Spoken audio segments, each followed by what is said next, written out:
21 octobre 1097. L'armée croisée arrive devant les murailles d'Antioche et découvre l'ampleur du défi qui l'attend. 10 kilomètres de remparts hérissés de 400 tours dominent la vallée de l'Oronte. Ces fortifications, construites sous Justinien et récemment renforcées par les Seldjoukides, défient toute logique militaire. Aucune ville au monde ne possède des défenses aussi impressionnantes. Yaghi Sihan, gouverneur turc depuis 1088, a transformé Antioche en forteresse imprenable. Il sait que cette ville constitue la clé de la route vers Jérusalem. Impossible pour les croisés de continuer sans s'en emparer.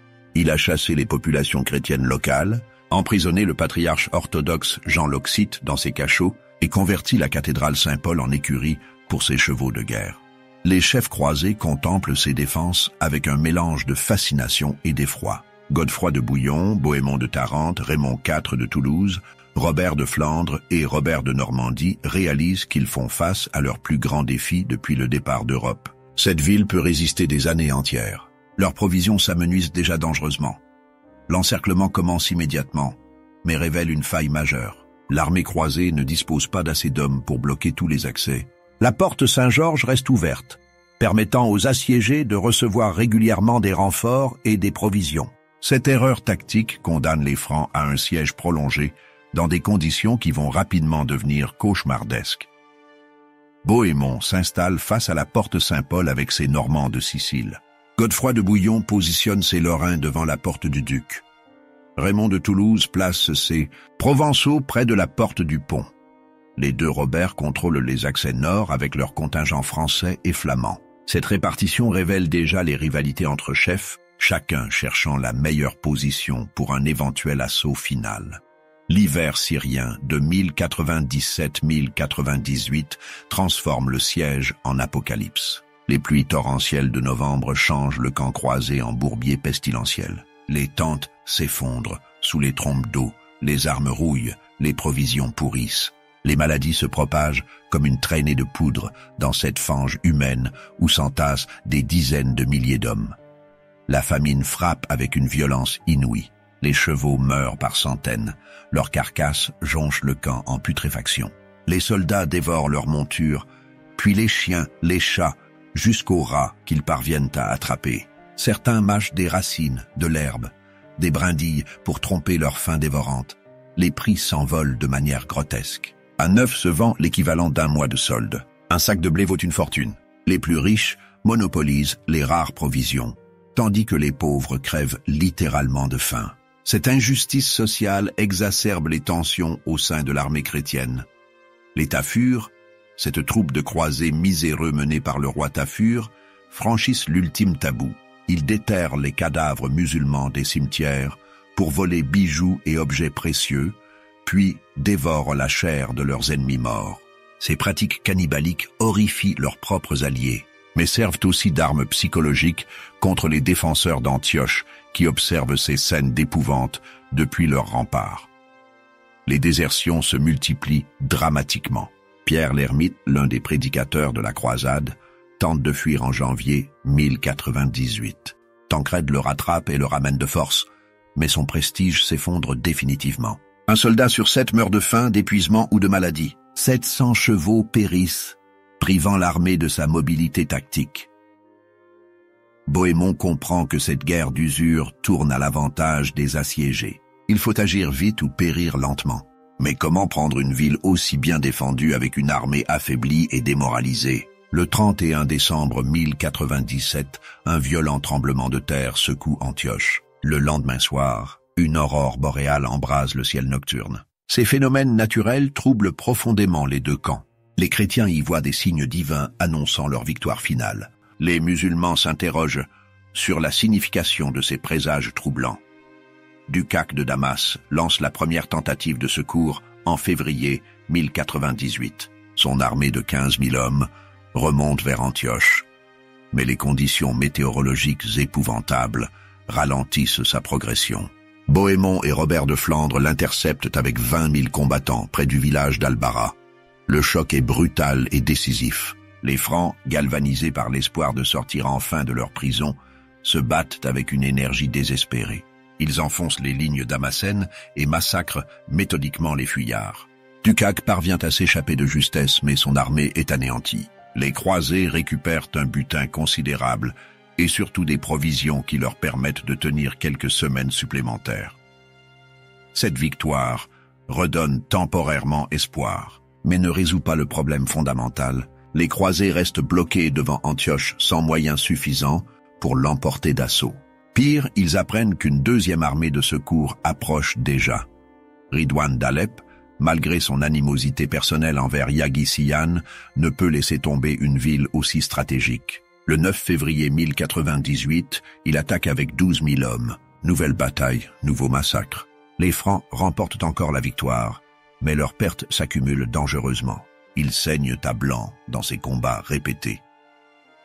En mars 1098, des renforts anglais débarquent enfin au port de Saint-Siméon, apportant le matériel de siège tant attendu. Ces machines permettent de construire des tours d'assaut et des catapultes. L'étau se resserre progressivement autour d'Antioche. La porte Saint-Georges est finalement bloquée, coupant les derniers approvisionnements réguliers des assiégés. Simultanément, une ambassade extraordinaire arrive d'Égypte. Les Fatimides proposent une alliance contre leurs ennemis communs, Seldjoukides. Ils offrent de reconnaître les conquêtes croisées en Syrie à condition que les Francs renoncent à la Palestine. Cette proposition divise les chefs. Certains la jugent acceptable, d'autres inacceptable, car elle exclut Jérusalem. Pierre l'Ermite, qui parle arabe, mène les négociations. Mais les croisés finissent par refuser cette offre diplomatique majeure. Leur objectif religieux reste Jérusalem, quoi qu'il en coûte. Cette décision les prive d'un allié précieux et maintient la pression sur tous les fronts. Mai 1098, une nouvelle terrifiante parvient aux croisés et glace le sang dans leurs veines. Kerboga, l'atabek de Mossoul, rassemble la plus grande armée jamais constituée contre eux. Cette coalition réunit des contingents de Mésopotamie, de Perse, de Syrie et même de Bagdad. 30 000 combattants aguerris convergent vers Antioche sous le commandement du plus redoutable chef de guerre musulman de l'époque. Kerboga jouit d'une réputation militaire légendaire dans tout l'Orient. Ce vétéran des guerres seldjoukides a déjà écrasé plusieurs armées chrétiennes en Anatolie. Son nom seul sème la terreur chez les Byzantins. Si cette force atteint Antioche avant sa chute, les croisés seront pris en tenaille et exterminés jusqu'au dernier. Ridwan d'Alep et Ducac de Damas, malgré leurs défaites précédentes et leur haine mutuelle, rejoignent cette coalition suprême. L'ampleur de la menace pousse même les frères ennemis à s'unir temporairement. Jamais depuis le début de la croisade, les musulmans n'ont montré une telle cohésion face aux dangers francs. L'armée de Kerboga comprend la fine fleur de l'islam oriental. Des mamelouks d'élite, des archers turcomans, des lanciers arabes, des ingénieurs persans. Cette machine de guerre dispose d'un équipement et d'une expérience largement supérieure à ceux des croisés. Affaiblis par 8 mois de siège, épouvantable, Bohémond saisit immédiatement l'enjeu mortel de la situation. Il faut absolument prendre Antioche avant l'arrivée de cette armée monstrueuse, ou mourir dans la tentative. Plus question de temporiser ou de négocier, c'est maintenant ou jamais. Mais comment s'emparer d'une forteresse réputée imprenable avec des moyens dérisoires? La Providence va intervenir sous la forme d'un garde arménien nommé Firouz. Firouz contrôle la tour des Deux Sœurs, l'un des points névralgiques des fortifications occidentales d'Antioche. Cet Arménien chrétien a survécu aux purges de Yaguy-Siyan en se montrant loyal au régime turc. Mais une querelle personnelle avec le gouverneur, probablement liée à une affaire d'honneur ou d'argent, attise sa rancœur. Les contacts secrets s'établissent par l'intermédiaire de la communauté arménienne locale. Ces chrétiens orientaux vivent un calvaire depuis l'arrivée des Seldjoukides. Ils espèrent secrètement la victoire de leurs corps légionnaires occidentaux, malgré les différences théologiques qui les séparent. Firouz fait savoir discrètement qu'il est prêt à ouvrir sa section des remparts, moyennant certaines garanties. Bohémond saisit cette opportunité inespérée. Des négociations ultra-secrètes s'engagent, utilisant probablement des intermédiaires arméniens qui circulent librement entre la ville et le camp croisé. Le prince normand pose ses conditions à ses compagnons d'armes. Il prendra la ville grâce à son contact, mais en échange Antioche lui reviendra de plein droit. Cette proposition soulève immédiatement les protestations véhémentes de Raymond de Toulouse qui rappelle leur serment solennel à l'empereur byzantin Alexis. Selon les accords signés à Constantinople en 1097. Toutes les conquêtes doivent être restituées à l'Empire byzantin. Bohémond viole délibérément ses engagements sacrés, révélant ses ambitions personnelles. Il veut fonder sa propre principauté orientale au lieu de servir les intérêts de Byzance. La situation désespérée pousse Godefroy de Bouillon, Tancrède et les deux Robert à accepter cette proposition scandaleuse. Ils préfèrent une ville aux mains d'un chrétien qu'une mort certaine sous les coups de Kerboga. Raymond reste seul dans son opposition principielle, mais ne peut empêcher l'accord majoritaire. Le 2 juin 1098, dernière ironie du sort, Étienne II de Blois et plusieurs nobles désertent l'armée à la veille de l'assaut décisif. Ces lâches passent à côté du moment le plus glorieux de toute la première croisade. Leur fuite démoralise encore les troupes qui voient leur chef les abandonner au moment critique. La nuit du 2 au 3 juin 1098 restera gravée à jamais dans l'histoire des croisades. Bohémond organise une mise en scène parfaite pour tromper les défenseurs. Il fait semblant de préparer une sortie contre l'armée de Kerboga qui approche dangereusement. En réalité, il coordonne l'assaut final contre les murailles d'Antioche. Les préparatifs se déroulent dans le plus grand secret. Seuls les chefs principaux connaissent le véritable plan. Les soldats croient partir au combat contre les renforts musulmans. Cette désinformation évite les fuites qui pourraient compromettre l'opération. À la faveur de l'obscurité complète, les troupes de Bohémond font demi-tour silencieusement vers les remparts occidentaux. Firouz les attend au pied de sa tour selon les accords conclus. 60 chevaliers normands, triés sur le volet, entreprennent l'escalade périlleuse des murailles. Cette montée nocturne, chargée d'armes et d'équipements lourds, relève de l'exploit physique pur. Chaque bruit de métal contre la pierre risque de donner l'alerte et de transformer l'infiltration en massacre. Les hommes progressent centimètre par centimètre, retenant leur souffle, le cœur battant à se rompre. Les tours nord-ouest tombent sans résistance. Les gardes, soit complices de Firouz, soit endormis par négligence, ne donnent pas l'alarme fatale. L'ouverture de plusieurs portes permet au reste de l'armée, croisée, de pénétrer massivement dans la ville. Endormi, Antioche succombe exactement comme en 1085, lors de sa conquête par les Seldjoukides. Ces formidables fortifications, réputées imprenables, cèdent une nouvelle fois à la trahison plutôt qu'à la force brute. L'histoire se répète avec une ironie cruelle. L'aube du 3 juin 1098 se lève sur un bain de sang qui dépasse en horreur tout ce que les croisés ont perpétré jusqu'alors. La frustration accumulée pendant 8 mois de siège atroce explose en violence pure. Les Francs égorgent systématiquement tous les musulmans qu'ils trouvent, sans distinction d'âge ni de sexe. Les rues se transforment en rivières de sang. Les cadavres s'amoncellent dans les carrefours, devant les mosquées, sur les places publiques. L'odeur de la mort envahit rapidement toute la ville. Les cris d'agonie résonnent entre les murs, jusqu'à ce que le silence de mort s'abatte sur Antioche. Dans l'ivresse de la victoire et l'obscurité persistante, les croisés tuent même de nombreux chrétiens orientaux, incapables de distinguer amis et ennemis. Ces bavures tragiques révèlent l'aveuglement de la fureur guerrière. Le propre frère de Firouz périt ainsi sous les coups de ceux qui l'a aidé.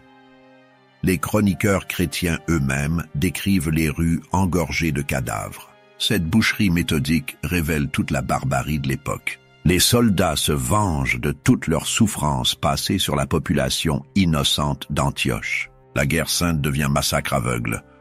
Yaguisian tente désespérément de fuir par une poterne secrète, mais des chrétiens syriaques le capturent à l'extérieur des murailles. Sa décapitation symbolise la fin de 9 années de domination turque sur Antioche. Sa tête, apportée à Bohémond comme trophée sanglant, marque la victoire définitive des Francs. Shams ad-Dawla, le fils du gouverneur déchu, rassemble les derniers survivants de la garnison et se replie vers la citadelle perchée sur le mont Cassius. Cette forteresse dans la forteresse constitue le dernier réduit de la résistance musulmane. Bohémond lance immédiatement un assaut, mais échoue et se blesse grièvement. Cette blessure du chef normand révèle la détermination farouche des derniers défenseurs. Ils préfèrent mourir les armes à la main plutôt que de subir le sort de leurs compatriotes massacrés dans la ville basse. Le combat continue donc dans la citadelle imprenable 4 juin 1098. Les croisés savourent à peine leur victoire qu'une nouvelle terrifiante leur parvient. L'avant-garde de Kerboga a été signalée à moins d'une journée de marche d'Antioche. La plus formidable armée musulmane de l'époque approche à marche forcée pour reprendre la ville. 7 juin 1098. Kerboga arrive avec ses 30 000 hommes et découvre la situation catastrophique. Antioche est tombé, mais la citadelle résiste encore. L'Atabeg installe immédiatement ses forces sur les mêmes positions que les croisés avaient occupées pendant leur siège. L'ironie de la situation frappe tous les observateurs. Les assiégeants d'hier deviennent les assiégés d'aujourd'hui. Ce retournement spectaculaire semble sceller définitivement le destin des Francs. Ils n'ont pas eu le temps de reconstituer les réserves alimentaires de la ville, déjà épuisées par le long siège précédent. Leur situation, loin de s'améliorer, empire dramatiquement. Kerboga contrôle toujours la citadelle grâce à Shams ad-Dawla et ses derniers fidèles. Cette position dominante lui permet de surveiller tous les mouvements dans la ville basse. Les croisés découvrent amèrement qu'ils ont conquis une prison dorée. Antioche devient leur tombeau doré. Ahmed ibn Merwan, l'agent de Kerboga, prend le commandement de la citadelle après la mort de Shams ad-Dawla dans un ultime assaut manqué. Cet officier expérimenté transforme la forteresse en base d'observation parfaite. Rien ne se passe dans Antioche sans qu'il en soit informé immédiatement. Les désertions reprennent massivement. De nombreux croisés préfèrent tenter leur chance en fuyant, plutôt que d'attendre une mort certaine dans ce piège mortel. Ils rejoignent Étienne de Blois à Tarse, confirmant ses sombres prédictions sur l'issue de l'expédition. Ces témoignages de première main convainquent Étienne de Blois que la croisade touche à sa fin. Quand il croise par hasard l'empereur Alexis en route vers Antioche avec des renforts byzantins, il le persuade que tout espoir est définitivement perdu. Les autres déserteurs confirment cette version désastreuse des événements. Alexis, apprenant de plus qu'une armée seldjoukide menace ses arrières en Anatolie, décide de faire demi-tour vers Constantinople. Cette retraite byzantine constitue une catastrophe diplomatique majeure pour les croisés. Ils perdent leur principal allié oriental au moment où ils en ont le plus besoin. Cette défection impériale facilite considérablement la position de Bohémond dans ses revendications sur Antioche. Le prince normand peut désormais plaider que l'empereur a trahi ses engagements le premier, libérant ainsi les croisés de leur serment. Cette argumentation juridique douteuse prépare la rupture définitive avec Byzance. L'absence d'Alexis prive également les croisés de renforts militaires substantiels qui auraient pu changer l'équilibre des forces. Cette occasion manquée aura des conséquences durables sur l'implantation franque en Orient. Les États latins naissants devront compter uniquement sur leurs propres forces. La nouvelle de cette trahison byzantine se répand rapidement dans l'armée croisée, alimentant l'amertume et le ressentiment anti-grec. Les soldats francs accusent les perfides byzantins de les avoir abandonnés lâchement. Cette rupture psychologique marque la fin de l'alliance originelle. 10 juin 1098. Dans cette atmosphère de désespoir absolu, un obscur moine provençal nommé Pierre Barthélemy vient trouver Raymond de Toulouse. Il prétend avoir eu des visions répétées de Saint-André qui lui révèlent l'emplacement de la Sainte Lance dans la cathédrale d'Antioche, transformée en mosquée.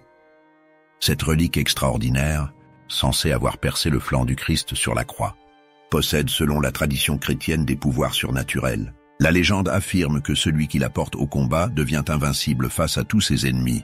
Pour des hommes au bord du gouffre, cette promesse divine représente l'ultime espoir. L'affirmation du moine divise immédiatement les chefs croisés selon leurs rivalités politiques habituelles. Raymond de Toulouse, toujours en conflit ouvert avec Bohémond, saisit cette opportunité inespérée de reprendre l'initiative morale et militaire. Il soutient publiquement la véracité de la vision. Adhémar de Monteil, le légat papal et seul arbitre reconnu, reste profondément sceptique sur l'authenticité de cette révélation. Son érudition théologique lui fait douter de la présence de cette relique majeure dans une ville aussi périphérique qu'Antioche. Mais il ne s'oppose pas ouvertement par prudence politique.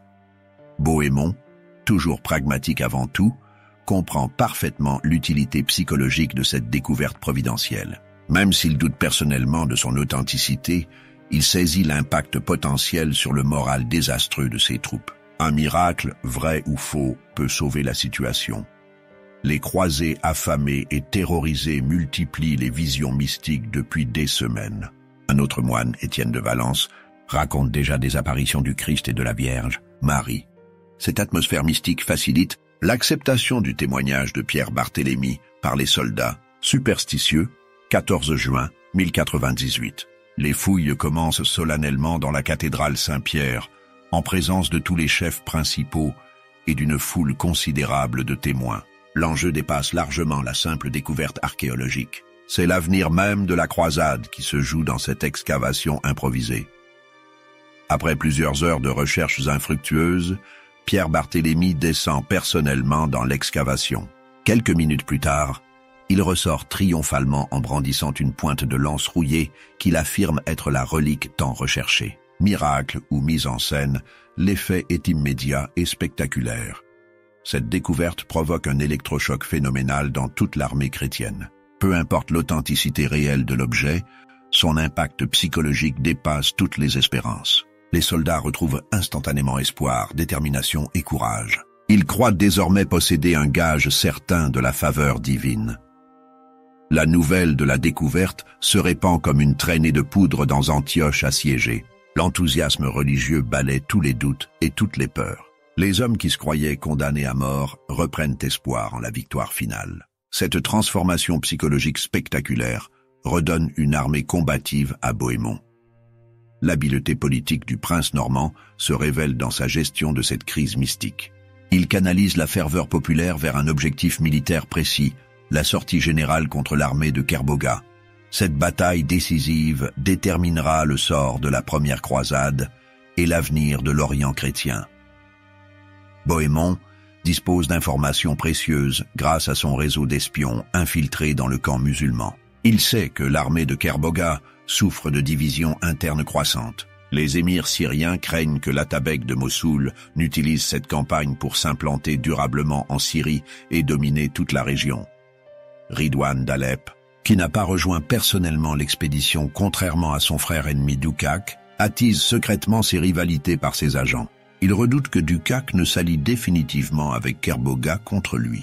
Ces querelles dynastiques et territoriales minent progressivement la cohésion de la grande coalition musulmane. 27 juin 1098, Bohémond envoie Pierre l'Ermite en ambassade auprès de Kerboga pour des pourparlers de dernière minute. Cette démarche diplomatique ne vise pas vraiment à négocier, mais à gagner du temps pour finaliser les préparatifs et évaluer l'état d'esprit de l'ennemi. Les discussions confirment que la bataille est devenue inévitable. Kerboga propose ironiquement un duel judiciaire entre 6 champions de chaque camp pour régler le sort d'Antioche sans massacre général. Cette offre révèle sa confiance excessive et son mépris pour des adversaires qu'il considère comme déjà vaincus. Les croisés refusent naturellement cette proposition humiliante. La veille de la bataille, Bohémond organise ses forces amaigries en 6 divisions pour la sortie suprême. Il commande personnellement la première avec ses Normands d'élite. Hugues de Vermandois et Robert de Flandre dirigent la 2e, Godefroy de Bouillon la 3e, Robert de Normandie la 4e, Adhémar de Monteil la 5e, Tancrède et Gaston IV de Béarn la 6e. Raymond de Toulouse, souffrant d'une maladie qui le cloue au lit, reste pour défendre la ville et surveiller la citadelle toujours aux mains d'Ahmed ibn Merwan. Cette répartition reflète autant les rapports de force politique entre les chefs que les nécessités militaires pures. Les croisés passent la nuit en prière collective et confession générale. Ils jeûnent rigoureusement, convaincus qu'ils vont soit triompher glorieusement avec l'aide divine, soit mourir en martyrs et gagner directement le paradis. Cette préparation spirituelle intense soude l'armée dans un même élan mystique. 28 juin 1098, aube. Les cloches d'Antioche sonnent à toute volée pour annoncer la sortie générale. Les portes de la ville s'ouvrent lentement sous un soleil éclatant qui semble bénir l'entreprise chrétienne. Les croisés émergent en formation de bataille parfaite, bannières déployées et sainte lance en tête de cortège. Ce spectacle grandiose impressionne profondément tous les témoins, amis comme ennemis. Les Francs défilent avec une discipline et une détermination qui contrastent frappant avec leur situation désespérée. Cette mise en scène théâtrale fait partie intégrante de la stratégie psychologique de Bohémond. Kerboga observe cette procession martiale depuis son poste de commandement avec un mélange de surprise et d'inquiétude grandissante. Il s'attendait à voir quelques milliers de survivants faméliques sortir en désordre pour une reddition négociée. Au lieu de cela, une véritable armée défile sous ses yeux avec un moral apparemment intact. Wahab ibn Mahmoud, son lieutenant le plus expérimenté, le supplie d'attaquer immédiatement pendant que les divisions chrétiennes sortent successivement de la ville. C'est le moment tactique idéal pour les détruire séparément avant qu'elles ne se regroupent en formation de combat cohérente. Mais Kerbogha commet alors l'erreur fatale de toute sa carrière militaire. Son arrogance et sa soif de spectacle l'emportent sur la prudence tactique élémentaire. Il préfère attendre que toute l'armée ennemie soit sortie pour savourer pleinement le massacre total qu'il prépare. Cette décision catastrophique révèle l'orgueil démesuré de l'Atabeg qui sous-estime gravement la détermination de ses adversaires. Il croit faire face à des vaincus résignés et ne comprend pas la transformation psychologique opérée par la découverte de la Sainte Lance. Son mépris va causer sa perte quand Kerbogha réalise enfin l'ampleur réelle de l'armée chrétienne qui continue de défiler interminablement. Il tente désespérément de rattraper son erreur. Il envoie un émissaire proposer in extremis des négociations pour éviter le bain de sang qu'il redoute maintenant. Les chefs croisés ignorent superbement cette ouverture tardive. Ils ont franchi le point de non-retour. Leur seule option désormais est la victoire absolue ou la mort glorieuse. Cette détermination inébranlable contraste dramatiquement avec l'hésitation croissante de leurs ennemis divisés.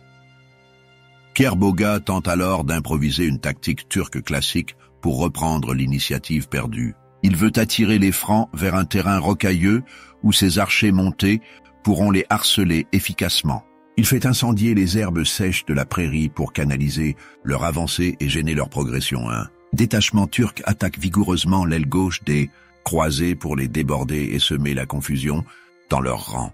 Mais Bohémond a anticipé cette manœuvre classique. Il constitue immédiatement une 7e division sous le commandement de Renaud III de Toul pour contrer cette attaque de flanc. Cette réaction rapide et efficace démontre la supériorité tactique du commandement franc face à l'improvisation désordonnée de Kerbogha. Les Normands de Sicile, rompus aux techniques de combat orientales, neutralisent facilement cette diversion.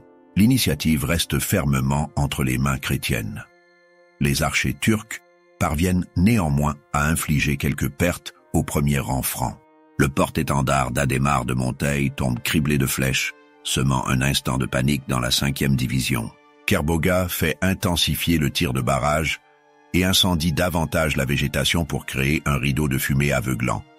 Mais rien ne peut plus arrêter l'élan mystique des croisés. Selon les chroniques chrétiennes, Saint Georges, Saint Démétrius et Saint Maurice apparaissent dans leur rang, montés sur des destriers blancs comme neige. Ces visions, réelles ou imaginaires, électrisent les combattants qui se croient soutenus par l'armée céleste elle-même.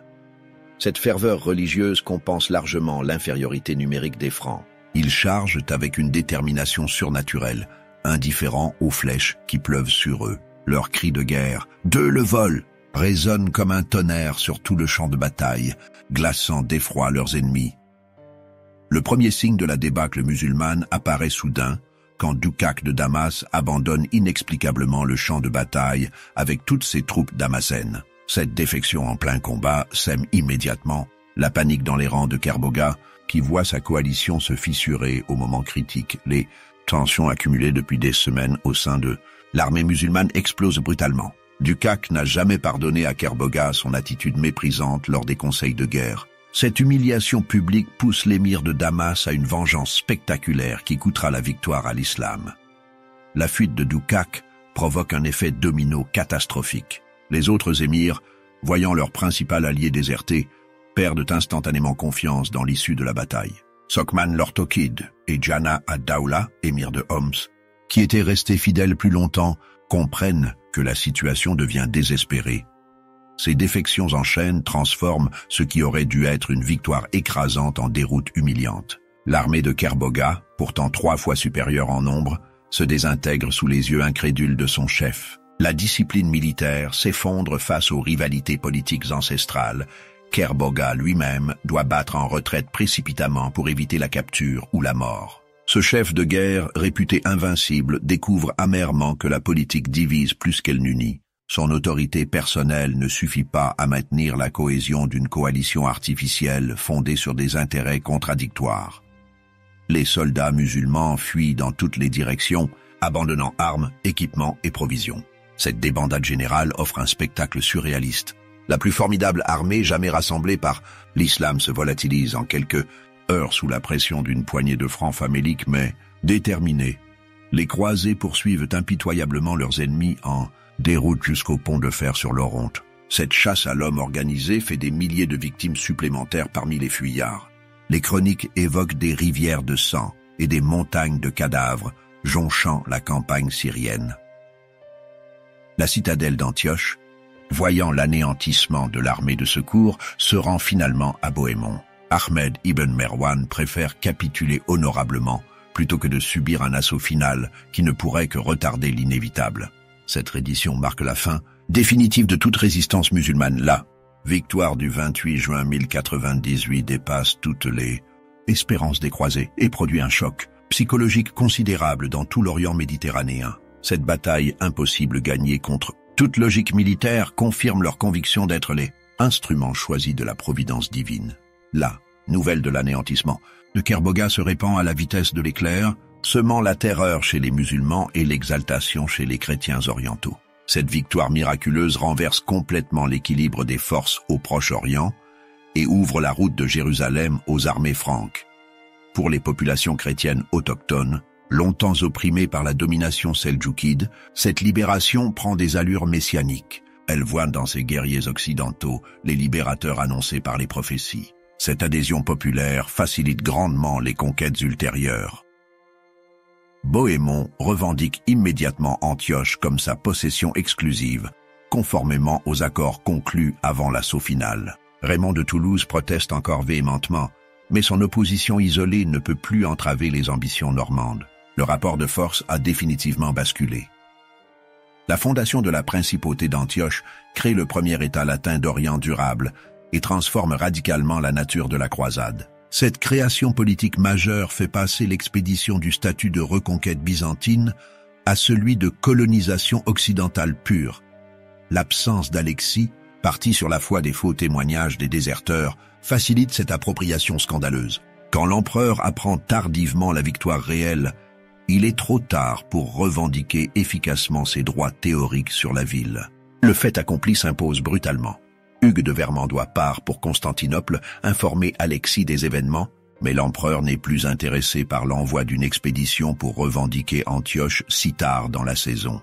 Cette passivité byzantine entérine définitivement la perte de la ville au profit des Normands. Paradoxalement, cette victoire éclatante révèle les profondes divisions qui minent l'unité croisée depuis le début de l'expédition. Le conflit ouvert entre Bohémond et Raymond pour le contrôle d'Antioche empoisonne l'atmosphère et fait passer les ambitions territoriales avant l'objectif religieux initial. Ces querelles politiques sordides ternissent l'éclat de la victoire miraculeuse. Les soldats ordinaires, qui ont payé de leur sang cette conquête, assistent avec amertume au marchandage de leur chef. L'idéal chevaleresque cède la place aux calculs dynastiques les plus vulgaires. En août 1098, une épidémie de typhus frappe cruellement l'armée victorieuse, comme pour rappeler la vanité des gloires terrestres. Adhémar de Monteil, le légat papal qui incarnait l'autorité spirituelle de l'expédition, meurt le 1er août. Sa disparition prive les croisés de leur principal arbitre moral. Cette perte irréparable aggrave encore les tensions entre chefs rivaux. Sans la médiation respectée du légat pontifical, les conflits d'intérêts s'exacerbent dangereusement.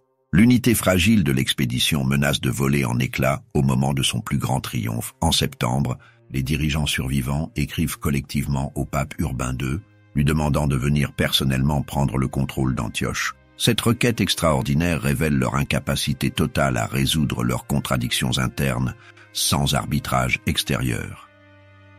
Le pape refuse sagement cette demande irréaliste, laissant les croisés face à leurs responsabilités. Cette fin de non-recevoir pontifical aggrave encore la crise de commandement qui paralyse l'expédition. Chacun campe sur ses positions sans perspective de compromis honorable. Le reste de l'année 1098 se passe à consolider péniblement le contrôle de la région autour d'Antioche. Les croisés manquent cruellement de chevaux pour leurs patrouilles et les paysans musulmans refusent obstinément de les approvisionner. Cette situation précaire contraste amèrement avec l'euphorie de la victoire militaire. Les chevaliers et soldats ordinaires commencent à réclamer impatiemment la poursuite de la marche vers Jérusalem. Cette pression populaire croissante révèle l'impatience des combattants face aux marchandages interminables de leurs chefs. L'objectif spirituel initial entre en conflit direct avec les ambitions territoriales. Ces hommes simples n'ont pas quitté leurs foyers européens pour fonder des principautés orientales, mais pour libérer le tombeau du Christ. Ils supportent de plus en plus mal les atermoiements politiques qui retardent l'accomplissement de leurs vœux sacrés. Cette grogne populaire inquiète les dirigeants. Des rumeurs de mutinerie commencent à circuler dans les rangs inférieurs. Les soldats menacent de partir seuls vers Jérusalem si leurs chefs persistent dans leur querelle stérile. Cette menace de sécession populaire force finalement les barons à reprendre la négociation. Raymond de Toulouse, sentant le vent tourner, finit par céder sur Antioche pour sauver l'unité de l'expédition. Il accepte de laisser la principauté à Bohémond en échange de la direction militaire de la suite de la croisade. Ce compromis pragmatique permet de relancer le mouvement vers Jérusalem. Cette décision douloureuse entérine la fragmentation définitive de l'entreprise commune en fief personnel. Le rêve d'unité chrétienne s'effrite face aux réalités politiques les plus triviales. Chaque chef poursuit désormais ses objectifs particuliers sous couvert de service divin. Le siège d'Antioche entre immédiatement dans la légende épique de l'Occident chrétien. Dès le XIIe siècle, il inspire la chanson d'Antioche, une chanson de geste qui immortalise les exploits des croisés. Cette épopée littéraire transforme les événements historiques en mythes fondateurs de la chevalerie. Les chroniqueurs contemporains, tant chrétiens que musulmans, consacrent des développements considérables à ces événements extraordinaires. Leurs récits, souvent contradictoires, reflètent les perspectives et les enjeux politiques de chaque communauté. L'histoire devient miroir des passions de l'époque. Pour les musulmans, la défaite de Kerbogha constitue un traumatisme majeur qui ébranle leur certitude. Ibn al-Athir, le grand chroniqueur arabe, ne peut expliquer cette débâcle que par la division fratricide de l'armée islamique. Il refuse d'admettre qu'Allah ait pu favoriser des infidèles. Cette explication par la discorde révèle cruellement la fragmentation politique du monde musulman. Les rivalités entre émirs et la faiblesse du califat abbasside empêchent toute résistance coordonnée efficace. Cette leçon amère inspirera plus tard les tentatives d'unification de Zengi, Nur ad-Din et Saladin.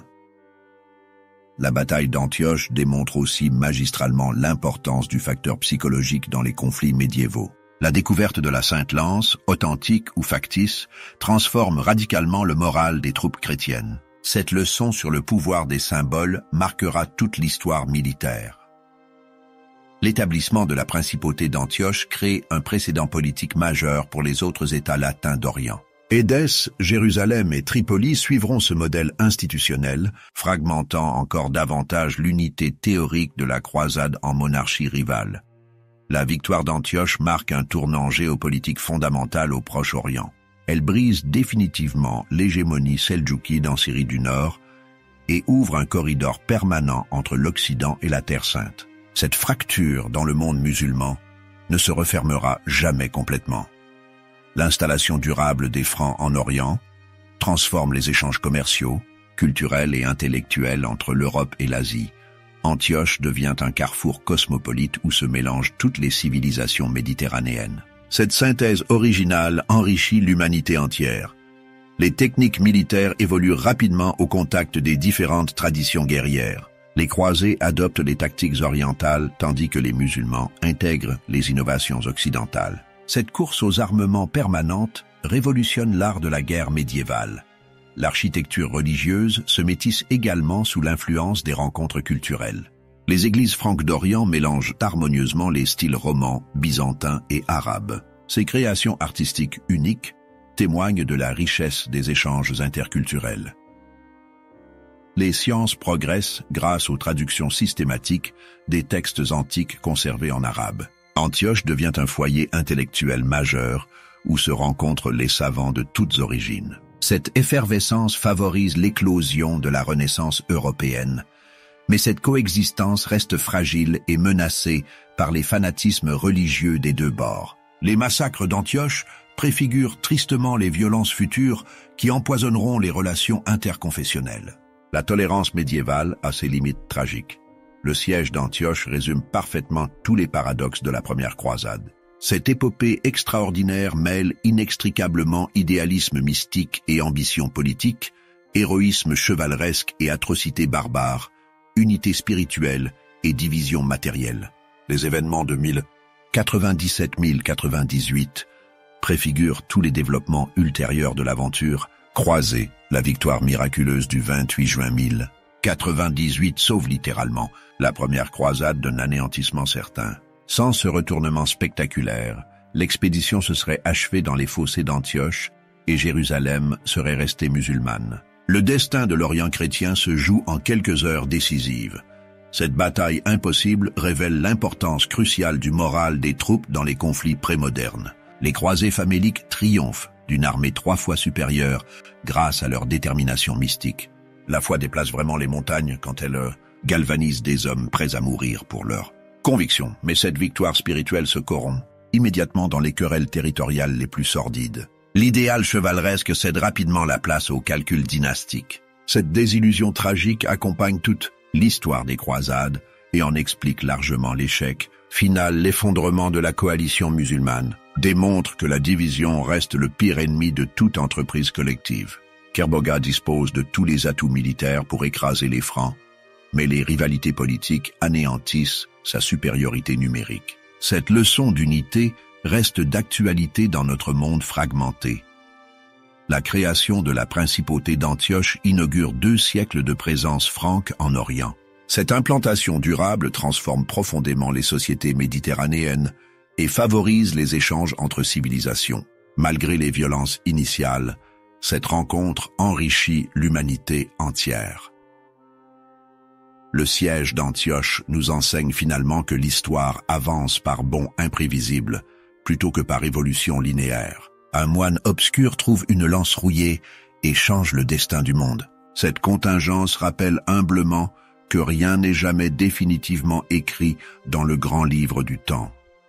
8 siècles plus tard, les ruines d'Antioche témoignent encore de cette épopée extraordinaire. Les pierres gardent la mémoire des héros et des victimes de cette tragédie humaine où se mêlent le sublime et l'abject. Cette leçon d'histoire nous interpelle sur la complexité éternelle de la condition humaine, prise entre ses élans les plus nobles et ses instincts les plus vils.